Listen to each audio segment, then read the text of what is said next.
এই তো আজকে রান্না-বান্না আজকে হচ্ছে করলা ভাজি করছিলাম। আর এখানে রান্না করছিলাম হচ্ছে তেলাপিয়া মাছ ভুনা। তেলাপিয়া মাছের মাথা, মাছ এগুলো আরকি মিক্স করে মরিচ বাটা দিয়ে ভুনা করছি। তো আসসালামু আলাইকুম, কেমন আছেন সবাই? আশা করি সবাই অনেক ভালো আছেন।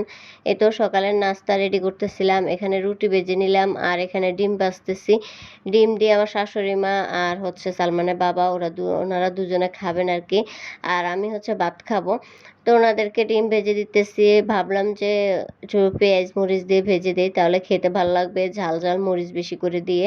তো এখানে রান্না-বান্না শুরু করে দিলাম। নাস্তা-টাস্তা খাওয়া শেষ করে তো রান্না শুরু করে দিলাম। এখানে পেঁপে দিয়ে ডাল দিয়ে রান্না করতেছি। তো আমি মুগ ডাল, মসুর ডাল একসাথে মিক্স করে রান্না করি। এতে খেতে ভালো লাগে আরকি, মজা লাগে ২ ডাল মিক্স করে রান্না করলে। তো এখানে পাতলা করে আমার শাশুড়িমা বলছিল যে, "পাতলা করে রান্না করো।" তো এইজন্য আমি পাতলা করে রান্না করলাম। ডাল কিন্তু বাগার দিয়ে নিচ্ছি, এখন উঠায় নিব। আর এখানে এই যে তেলাপিয়া মাছের মাথা, মাছ আমি কিন্তু ছোট, ছোট করে পিস করে কেটে নিচ্ছি। আর করলা ভাজি করব। তার আগে আমি হচ্ছে মাছ রান্না করব। তো এখানে মাছ দেখে বিড়ালটা বসেই আছে। ওর কিন্তু ৩ টা বাচ্চা হইছে বিড়ালটার। তো এই কারণে ওর খিদা লাগছে। ও মাছের জন্য আরকি বসে আছে ওরে মাছ দেওয়ার জন্য।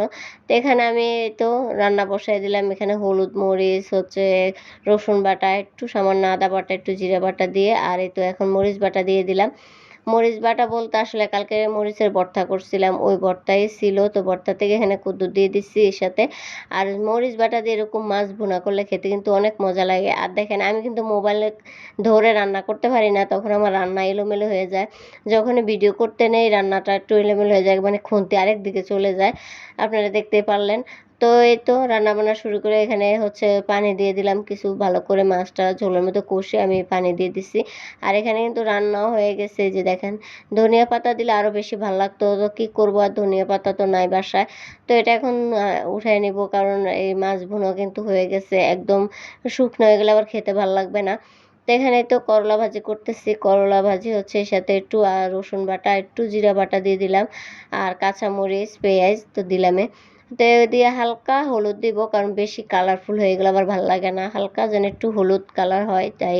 তো এখানে তো করলা দিয়ে দিলাম। করলা দিয়ে এখন উলট-পালট করে ভালো করে নেড়ে দিব। আর এগুলা কিন্তু ছোট করলা, উস্তা বলে আরকি। বড়টাকে আমরা বলি করলা, ছোটকে বলি আমরা উস্তা।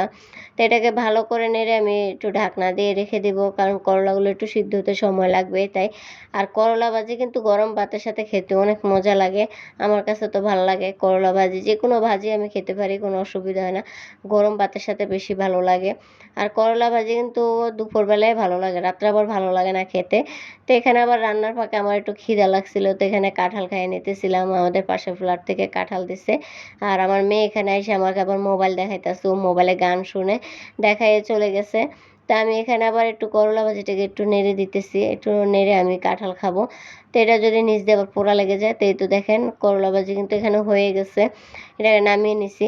তো আমার ভিডিও যদি ভালো লাগে থাকে অবশ্যই লাইক, কমেন্ট, শেয়ার করবেন। আর যারা ইউটিউব থেকে দেখবেন তারা অবশ্যই চ্যানেলটা সাবস্ক্রাইব করবেন। আর যারা ফেসবুক পেজ থেকে দেখবেন তারা অবশ্যই পেজটা ফলো করে সাথে থাকবেন। অবশ্যই ভালোবাসার মানুষগুলা সবাই থাকবেন, আমার ভিডিওগুলা দেখবেন। সবাই ভালো থাকবেন, সুস্থ থাকবেন। আল্লাহ হাফেজ।